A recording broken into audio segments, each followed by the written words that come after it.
Why should fat bears have all the fun? You know what I mean? I ask myself this question daily. Well, yes. this is for you, Adriana, because there is now something called Fat Marmot Week. The large ground squirrels are one of many mammals that have to hibernate in the winter, you see.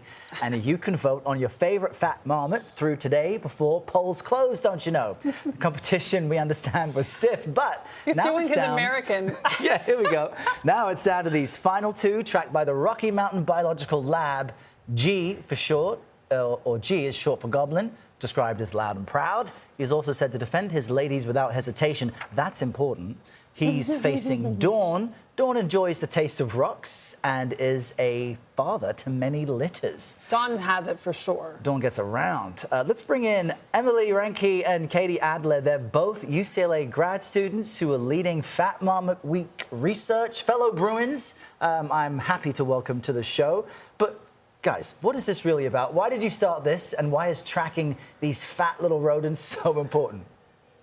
Yeah, so we started Fat Marmot Week kind of to educate the general public about marmots, because a lot of people don't actually know what a marmot is. And we had taken a lot of inspiration from Fat Bear Week, and we really just want to get the public excited about wildlife and about science in general. Yeah. I love that. Nerding out over marmots. Adriana said she didn't know what it was before this segment. Guilty as charged. I didn't know what a marmot was until Errol just explained that it's basically a large squirrel. But why does it, I mean, why does the public need to know about marmots? I get the overall science interest, but like, what is it about the marmot that you think is special that we should know? Yeah, so marmots are the largest true hibernators. So bears aren't actually true hibernators. No shade to the bears. Wow. And so they turn into these cold, fuzzy rocks in the winter, and we've actually been studying their population for 65 years, and we know that marmots don't age when they hibernate.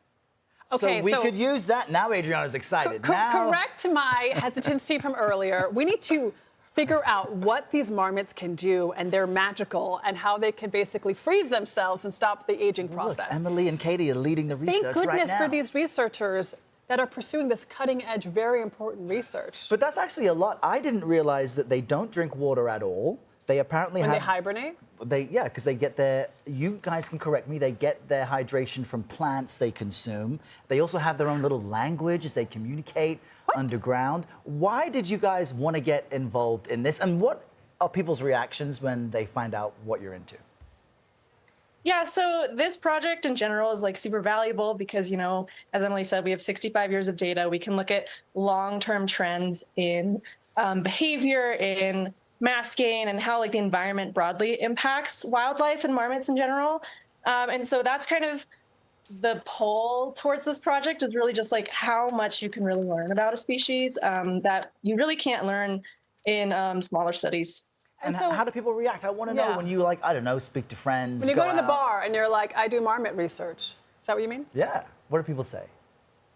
Well, you know, I wish everyone was really excited about it. We do have a lot of people super excited. It's been awesome to see the participation. But marmots are also squirrels. And, you know, we're also trying to get people excited about squirrels. Maybe they're not the most, you know, magnetic for some people. They're super important in their ecosystem, and we really love them, and they all are unique individuals with personalities. And so I think we're kind of trying to spread that positivity about marmots as well. So ladies, when you say that they hibernate and they turn into rocks, what do you mean? Like, do they, like, how do they do this? And what exactly is happening? Yeah.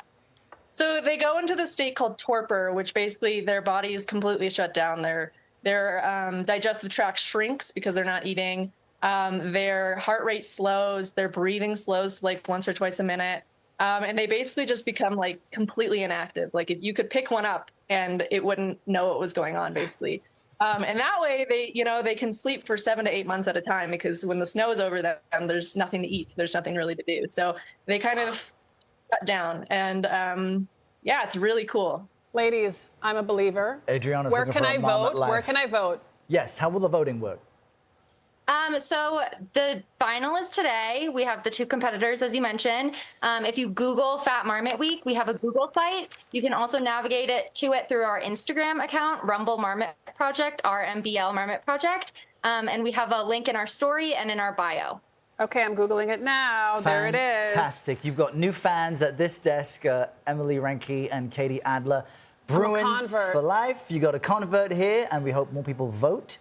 Marmot lover for life. The fat marmot of Ladies, choice. thank you for your work. This is really fun. Thank you both. Thank Yeah, you so thank you. much.